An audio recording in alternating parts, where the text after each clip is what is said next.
Hey, welcome back to the Crowdfunding Demystified podcast. My name is Salvador Briggman, and on the show, we talk about crowdfunding in depth. We go behind the scenes, we pull back the curtain. And I think one of the biggest differences that I have when it comes to starting this show, one of the reasons why I wanted to, was to bring to you examples, case studies of real world entrepreneurs, people that are from many different walks of life, people from different areas geographically, people from different age groups that are all taking advantage of the power of the crowd in order to raise funding for their idea.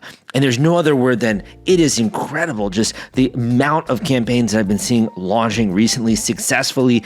On today's episode, we actually spoke with an entrepreneur, an individual who raised 3 successful campaigns on Indiegogo, and he went into exactly what he did in order to be successful, why he chose Indiegogo as a platform, and as well as some of the tricks that went into getting his campaigns funded and raising 6 figures from the crowd. And here's the kicker, my friends. Here is the kicker. This individual is not even from the United States. And I get questions all the time like, Sal, if I'm in Taiwan, if I'm in Hong Kong, if I'm in another area, if I'm in Canada, if I'm in Australia, can I still launch a crowdfunding campaign? And what I will always say is 100% yes. And I'm not just speaking about this plainly or just kind of, talking about this in a way that I don't know. It's because there are so many examples and case studies, if you go into the archives of this podcast, of people doing exactly that. Specifically, this most recent campaign that they launched raised over $500K. We're going to be talking about that in just a second when it comes to this particular podcast.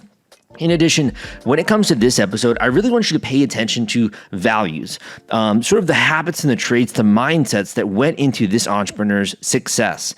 And this is something that is so incredibly important, and it's very little talked about when it comes to not only being successful with crowdfunding, but also successful in building a brand, in building a business beyond yourself, eventually in hiring employees and growing something that's larger than you ever imagined possible. So whether that's values, for example, that we'll talk about, like dreaming big, being willing to sometimes shift and change your focus, or in some cases, being willing to learn, right? And actually being a student of the craft of crowdfunding can pay tremendous dividends and can be extremely valuable in the future. So we talk about that in just a second. I also got a link for you guys today if you are interested in discovering more of the tricks of the trade, right? What goes into a successful campaign? What's happening if you pull back the curtain? What's happening behind these major raises? And you really want to understand this from a mechanic standpoint, like mechanically what is happening that's going to actually contribute to your funding, to your viral component, to getting people's attention, all that kind of stuff. I put into a free course for you. So this free course is designed to fast track you when it comes to launching a campaign on Kickstarter or on Indiegogo. And I'm going to give you a link to that free course, which you can check out in just a second. That link is crowdcrux.com/Kickstarter. Again, that link is crowdcrux.com/Kickstarter. Crowdcrux.com/Kickstarter will take you there, and you can enroll in this free course. In addition, for those of you that are like, Sal, I don't want to take a whole course. Like, that sounds really boring. I just want to know what's working right now to drive traffic, to get funding, to get backers, to get this sucker off the ground. Just tell me, give me the cutting edge knowledge that I need in order to execute, to take this and to run. Give me the playbook, right? Just go out there and to run those plays. If that sounds something that's interesting to you, man, you got to hop on my free Killer Crowdfunding Tips newsletter. This newsletter I deliver to you every week, and all I got to do is go to crowdcrux.com/newsletter and enter your name and email, and you will start getting emails from me weekly with cutting edge crowdfunding gold, which can dramatically empower you leading up to a crowdfunding campaign. That being said, let's dive into today's episode and let's discover how this creator was able to launch multiple successful 6-figure campaigns on Indiegogo. It's coming up right after this. Hey guys, welcome back to the Crowdfunding Demystified podcast. Today we are speaking with a creator who's been able to attract over 300,000 on Indiegogo and has come out with a really cool new product, the smallest filterless air purifier. And we are lucky enough to have the creator here today on the show. Titus, welcome to the podcast. Yeah, hello everyone. My name is Titus. I'm coming from Taiwan. My company is right here, and our brand is LUFT, LUFT QI. which is doing some crowdfunding in Indiegogo and other platform in the world also. Awesome, man. Welcome to the podcast. My first question for you, maybe you could tell the audience a tiny bit about LUFT. Who is it for, and also a little bit about you. Okay. LUFT is our brand. We are doing a small personal air purifier, which we are using the new technology other than HEPA filter or the other way. So we are using UV LED to trigger photocatalyst, which is a new idea. We can destroy the mold and also the organic vapor, and which is very useful for people who have runny nose because of the allergy and also the pollens cause something like that, and also bad smell. So we have in this technology and making a small product, and we are doing everything in Taiwan and using Indiegogo as a platform to reach out the potential user worldwide. So we are successfully running a good campaign on Indiegogo and sell to the 78 countries in the world, and now continue to having the other crowdfunding platform like Taiwan and Korea and Japan. Essentially. Very cool. Very cool, man. One program for the whole world. What is your role in the company? What is your role within the organization? Okay, I'm the CEO and also the co-founder, and focused on product market fit and also marketing in the company. Awesome. And how long has the company been in operation now?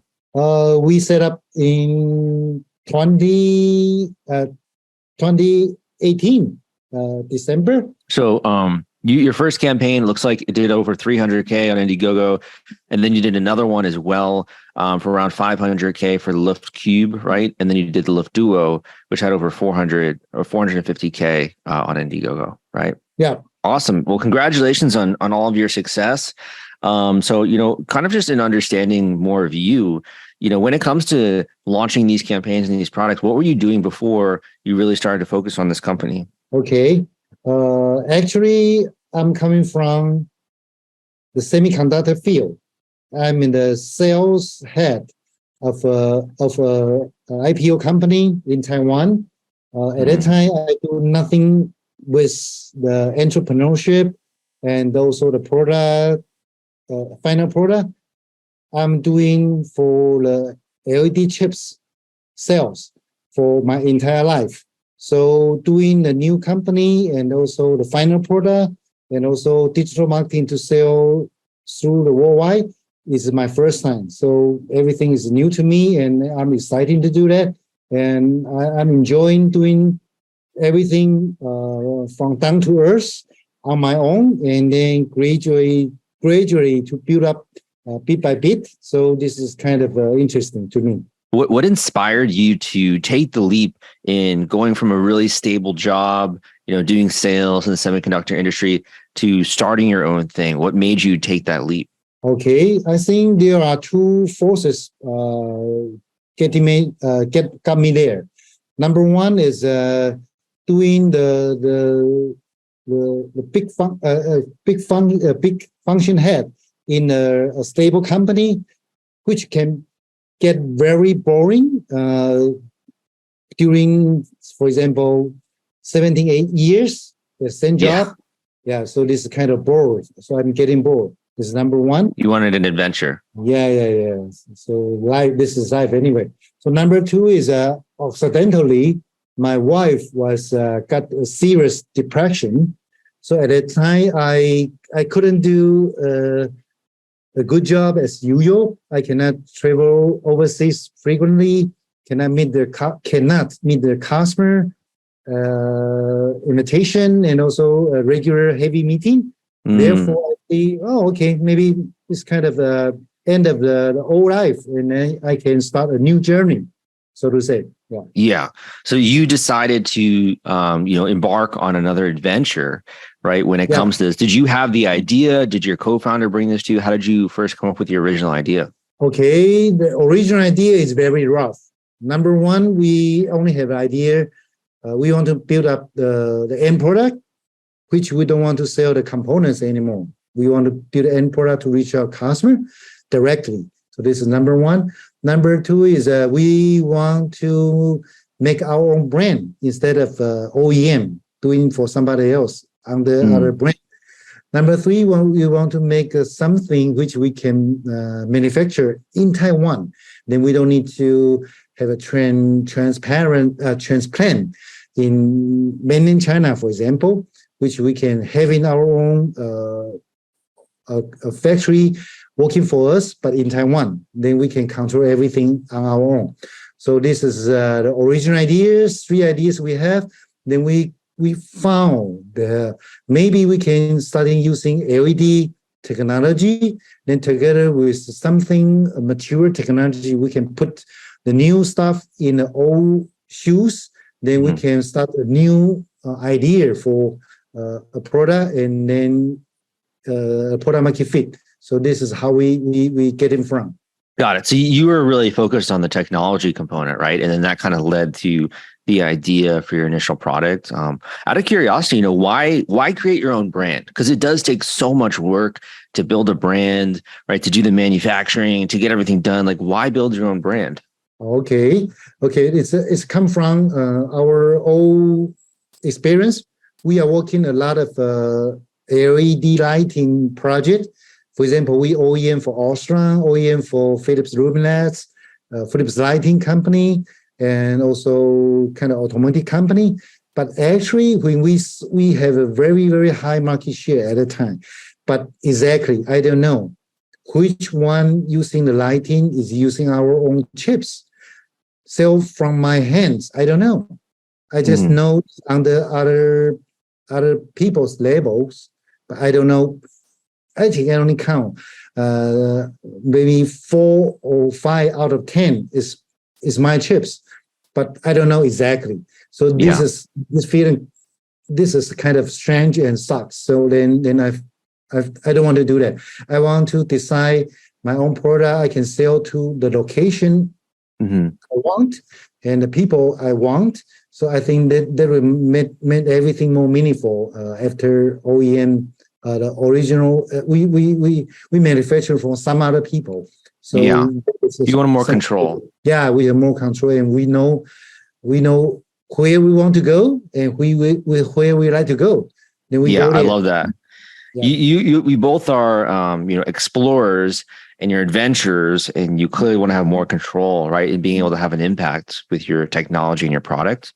So at one point in time, I imagine you had a conversation where Indiegogo or crowdfunding came into the picture. What did that conversation look like? Tell me the story of how you first began to consider using crowdfunding as a way to bring this to market.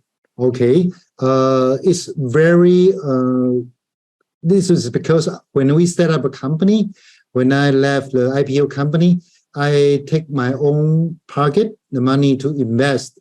Me and my co-founder, we invest our pocket money in the company. We don't want to do any fundraising at the beginning, so we using our own money. So it means we need to have a lean staff, which will make sense because we are burning our own money. If we make money, we can start to find fundraising, get more investor. But at that time, at day one, no. So it means we need to use limited resources to get the revenue stream. Then crowdfunding would be very, very good idea. We can having the pre-order first in the pocket. Then we get it funded already. Then we using the money to pay for the material, pay for our mock-up, pay for our everything. Then we immediately make money very soon. Yeah. What made you choose Indiegogo over other platforms that were out there in starting this? Okay. I think this. I do have some reference. People refer me to Indiegogo because we have some familiar people are get along with Indiegogo. Number one. Number two is at that time we met each other in San Francisco. By chance. So they may cool. consider, wow, this is how to say, they treat me like a friend. So I think it's good to work with friend anyway. Yeah. So I choose Indiegogo since that. Yeah. So you decide to do the Indiegogo, and you've done a couple already, right? What does it feel like before you really go live with these campaigns? Like, how long are you preparing? What does it feel like before you go live with a campaign?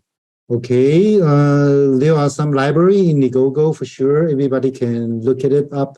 And my case, I roughly using, for example, if taking the D-Day is number one, the first day of Indiegogo campaign. I take maybe the 6 months ahead to make all the preparation, for example, for photo, and also set up our media, for example.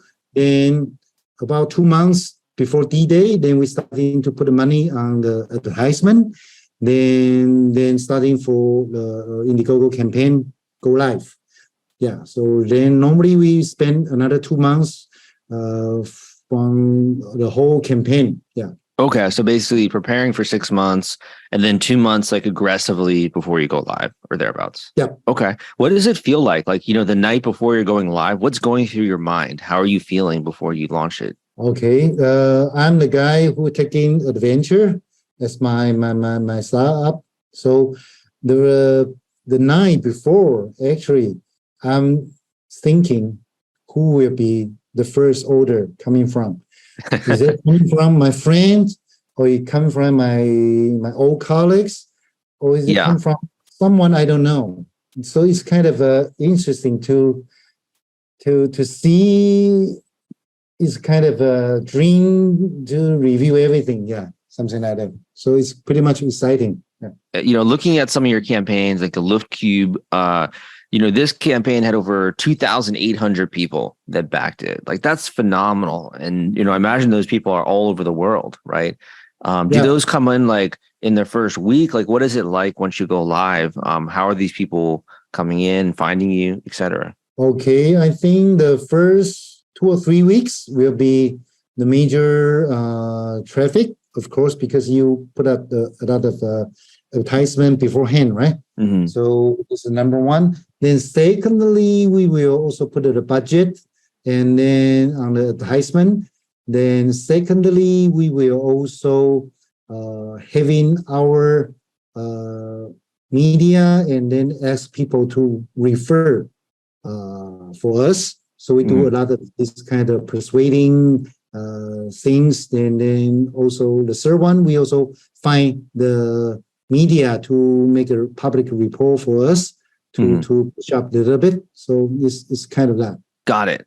And you've obviously been, quite successful with these different campaigns. And it sounds like you learned a lesson, right, along the way, which is this idea behind product market fit. So I know we were talking about this before the interview. Can you shed some light on what you mean when it comes to learning a lesson about product market fit? Okay, I think the most important thing is we need to highly respect the customer. So it means testing the customer and in great scale will be very important, and cannot always look what you like, but we only need to be humble to consider from customer perspective. I think that will be always important. Then secondly, is kind of my trick. I can share a little bit. I always work with someone in different country and also someone in different profession. So every time I do campaign, I have different team member with me.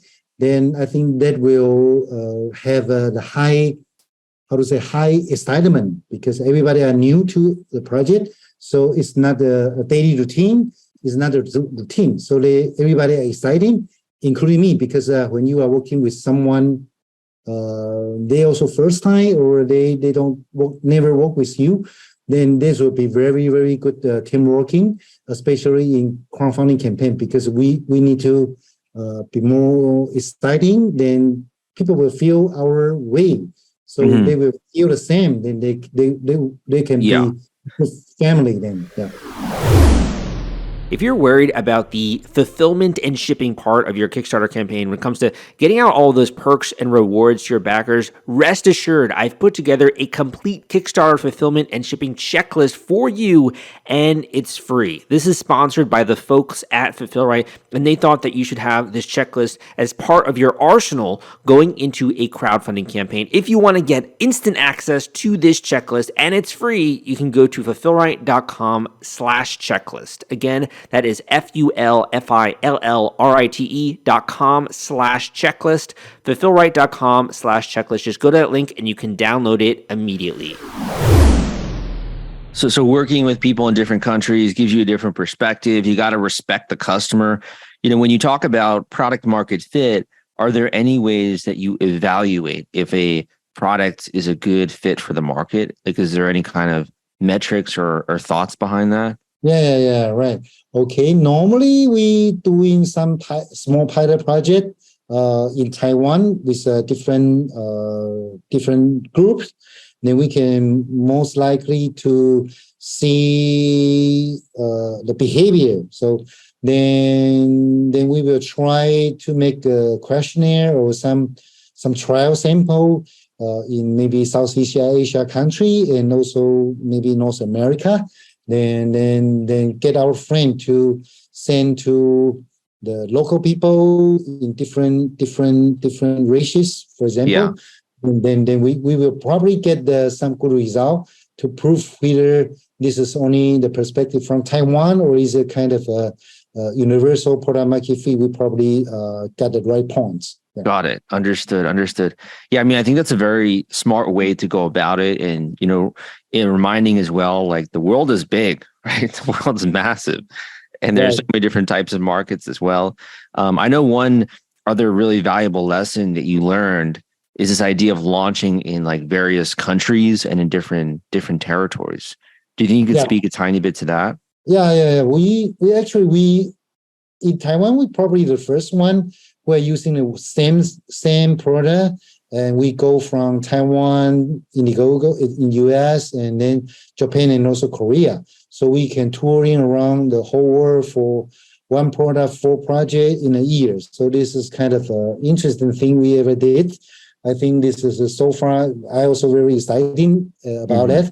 Yeah, this is interesting. Yeah. Got it. So you started in Taiwan and then you launched in other countries, or which other countries did you launch in? Okay, Taiwan first, because the home market it is home market for us. It's easier to debug anything, whatever. So this is important. So we're starting from Taiwan and go to US on Indiegogo. Then we go to Korea, and then we go to Japan. So these are the 4 countries we ever did a project. And you're launching crowdfunding campaigns in Korea and Japan. Is that right? Yeah, exactly. That's so cool, man. Yeah, that's really exciting. Yeah. So, you're launching in these different platforms, and did you find them? Did you do research, or did they reach out to you? How did you find, platforms in Korea and Japan? Okay. Interesting is when I plan to do that, actually I did search from my friends and relatives and also old colleagues to make a referral whether someone want to do that together with me in for example in South Korea and also Japan. So then I got it. I got the right person. So we work as a remote team, and we just doing this way. So we actually work with our friends together. We don't work with any agency for us. We do everything together or on our own. Yeah. So it's so different from others. Yeah. So you've gone from, at this point in time, quitting your job, having an issue or having some difficulties when it comes to your family, and moving past that, starting a business, putting in your money first, launching multiple campaigns, going from platform to platform, right? At this point in time, how big is the company that you're now running in Taiwan? Now we have 8 person on board, and we have roughly another 3 or 4 freelancer working as on project basis. So cool. So cool.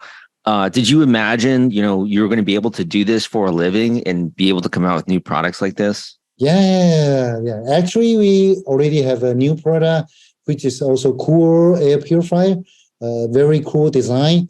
And we are going to launch in Q4 in Taiwan, and hopefully maybe the first half we will move into Indiegogo then. Yeah. Cool. So, in thinking a little bit about you and your story, to me, you've been able to dream big, right? You've really thought about a vision and executing that vision. What role do you think dreaming big has to play in your story when it comes to success? Okay. I actually not doing very good job in dream bigs because I'm not the 20 years old guy, and I don't come from the for example, AI, which is the latest trend.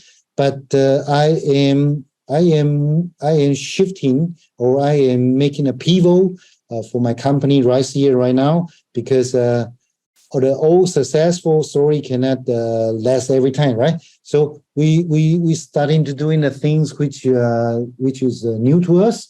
But now we will moving into the more deep technology and also the latest technology, then which will make our company pivot into the new direction. This is something I'm doing right now in parallel, and hopefully I still have good luck and make it successful again. Yeah, I'm sure you will. And, I think you've been able to have a track record of success, right?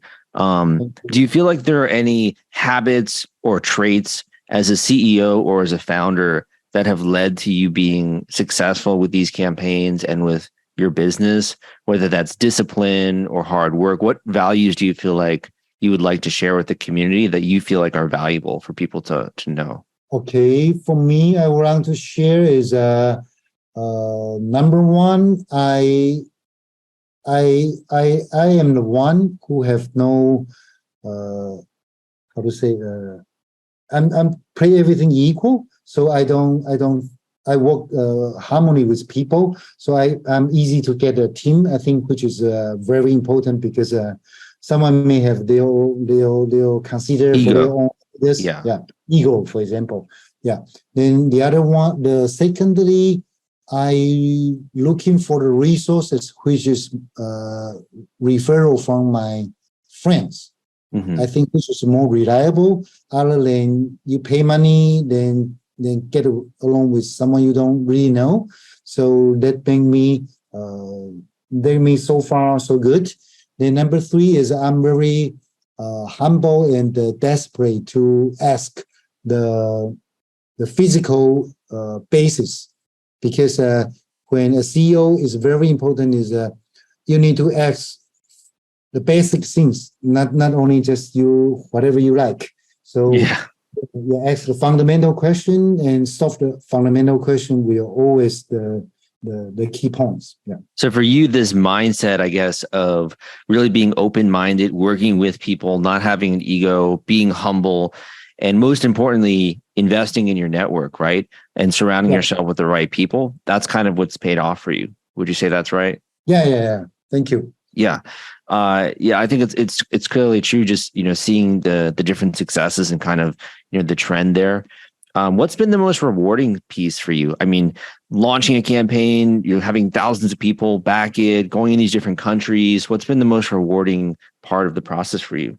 I think the rewarding, I will say, when we are making the consequence, the next campaign, most of the bakers, they are coming to support us again and again.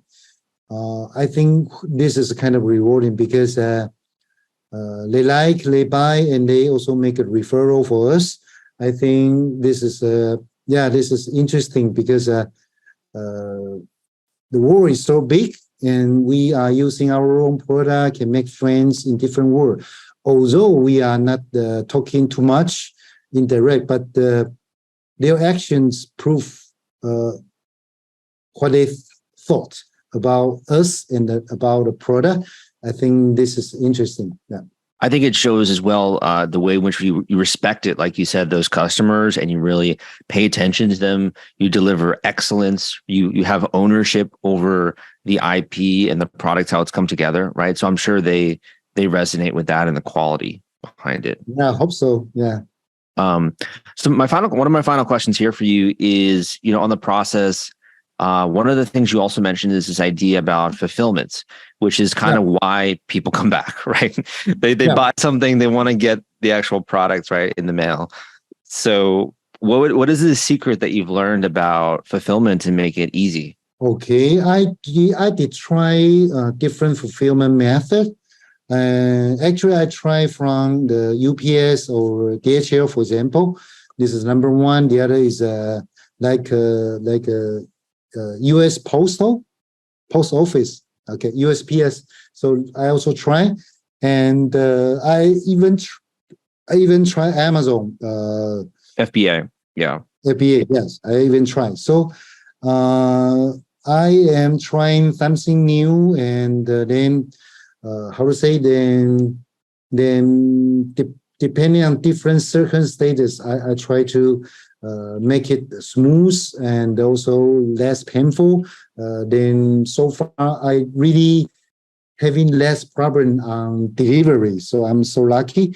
But this is something I can share. I do try different method, and sometimes I mix together to make it good. Yeah. So do you use a fulfillment company, or what is this method that you're speaking about? I using I never using 3PL fulfillment company. I didn't.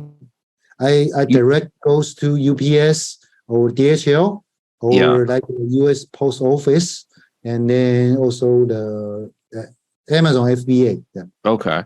Why didn't you use a fulfillment company out of curiosity? Oh, I think I just not try yet. Maybe I will try this time. So you got to try that, man. They're also one of our sponsors, right? So it's also, I'm just being transparent there. But anyway, the experience is the most important, right? And what works well with your operations, of course. Yeah, right. Actually, I after this call, I do make an appointment for a few 3PL fulfillment company. Then I do know one or two, but I would try this time. I think it's getting a new idea would be good.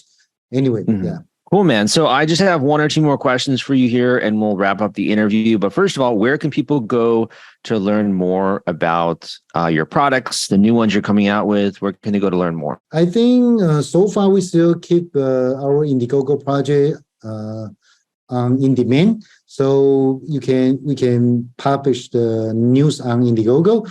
Then also on our website, we will website and linking and our Facebook. You just search LUFT and you can get to know us. We will make our latest announcement there, and hopefully to see our old friends in different country in the world. Yeah. So for those that are listening, you go to LUFT, LUFT Duo, DUO. That'll bring up the in demand right now. And then luftchiofficial.com. And I'll include that link as well in the description. I just have one or two more questions for you. My first question is, one of my missions is just to bring good quality education to the world. And I appreciate you so much for coming on and being transparent and sharing advice. What are your thoughts on this mindset of needing to educate yourself in business and also in doing a product launch? Do you think this is important? What are your thoughts on education? I think education make me humble and make me an easier way to understand the whole world and how it organized and how to make a right judgment for the situation and also for the new technology and also new tools. So I think this is important for now, and also luckily getting a good education is way more easier than before. but we need to have a good mindset and a good willingness to do that.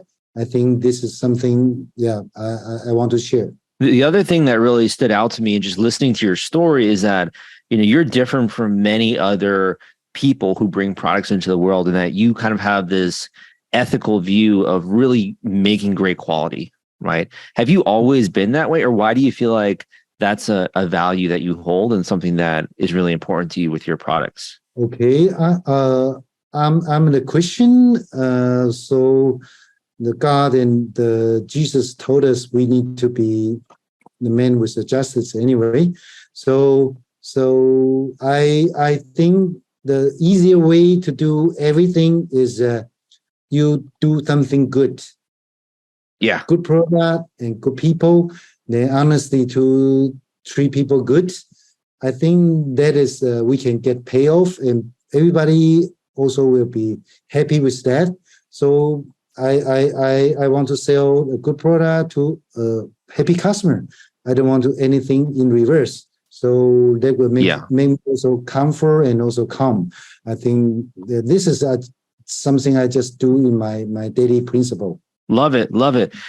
Great. So we can end the interview on this note, but my final question is, and you can end with this, is you could either give the viewers a quote that you like, a final tip about crowdfunding or business, or something that you'd like to pass on, or it could just be a simple word of encouragement for other people out there with ideas and things they want to bring to the world, anything like that. And we can end on that note. Okay. I think the making your dream come true is a very something you need to do in your life. So other than thinking for a long time, how about just do it? Then crowdfunding is an interesting thing you can start with, and hopefully you do everything good. Well said. Thank you so much for coming on the podcast. Really appreciate it. And I look forward to your next product launch. Thank you very much. Thank you for your time. Thank you for listening to this episode of the Crowdfunding Demystified podcast. Again, my name is Salvador Briggman. Thank you so much for tuning in to today's episode and today's podcast. If nothing else, some of the major takeaways I would say from today's show is not only that you can do this literally around the world, not only can, if you're, an older person or a younger person, you have no experience, you have tons of experience, this is something that you can take advantage of. You can sink your teeth into this, and you can really catapult your entire career, or even have a career-changing shift and launch something new into the world, build a brand from scratch. And I think that some of the lessons as well when it comes to habits about, for example, not having an ego, being willing to build a team, asking for referrals, respecting the customer, launching something ethically with values. My gosh, these tried and true lessons are told time and time and time again by podcast guests who've come on podcast episodes just like this. So go and check out the archives. If you do really value my work, if you like the focus that I have when it comes to education, bringing this to you every single week, new episodes, new guests, new tactics, new techniques that are proven to work to drive funding dollars, man, please leave a positive rating and review on this podcast. It would mean so much to me, whether you are listening to this on Spotify, if you're listening to this on iTunes, if you're listening on YouTube, hit that subscribe button. Would love to have a positive rating and review. And in addition, I'm going to mention one other thing, which is that sometimes the people that you surround yourself with are really, at the end of the day, what can ignite a fire underneath a campaign launch. And if you're not surrounding yourself with the right voices, with the right education, with the right information, with people who can actually join your team and help you with a campaign launch, and like I say, light a fire underneath this sucker, you can maybe start a small fire yourself, but why not pour some gasoline on that, right? So if that sounds interesting to you and you want to fast track this beyond some of the resources that you talked about in the beginning, for example, the free course or my newsletter, etc., I do have an option for those students who are incredibly bought in, who are ready for an intensive coaching session with me, with Sal. And if that sounds like something that you want to take advantage of and you want to run with, and you really want to get an entire critique when it comes to your strategy, your different steps in terms of the pieces of the puzzle, what you're doing right, what you're doing wrong, give you a realistic expectation as well when it comes to how much you can raise, the right platform choice, for example. Should you even do crowdfunding? Is this the right form of crowdfunding? Is your product a good fit when it comes to a particular category? All of that information, and in addition, give you a proven launch plan specific for your product niche. You got to book an individual one-on-one coaching call with me. That link is crowdcrux.com/coaching. That link will take you there, and you can book a one-on-one coaching call with me. You got to fill out a little bit of information. Tell me more about you. We are getting to know each other. Tell me more about what you're doing, what you're passionate about, what your goals are, what your aspirations are. So that way I can be as helpful on that one-on-one individual coaching call. So if you haven't done it yet, go to that link, crowdcrux.com/coaching. If you are driving in the car, just remember crowdcrux.com/coaching. If you're cleaning or you're at the gym, take this a second to write this down, crowdcrux.com/coaching. And I'll include that link as well in the description of this particular podcast. And lastly, so many of my coaching students have gone on to really knock it out of the park with their campaigns. But I would say that the value that I bring isn't just in strategy, isn't just in techniques. In addition, sometimes I will work with some of my students who have really unique products. And if we want to talk about that at the end of the coaching session, we can also share some of the ways that my team has worked with other creators and other campaigns in many different ways. Thank you so much. My name is Salvador Briggman. Tune in next week for an epic podcast episode. Hope you enjoyed this one, and I will see you next time.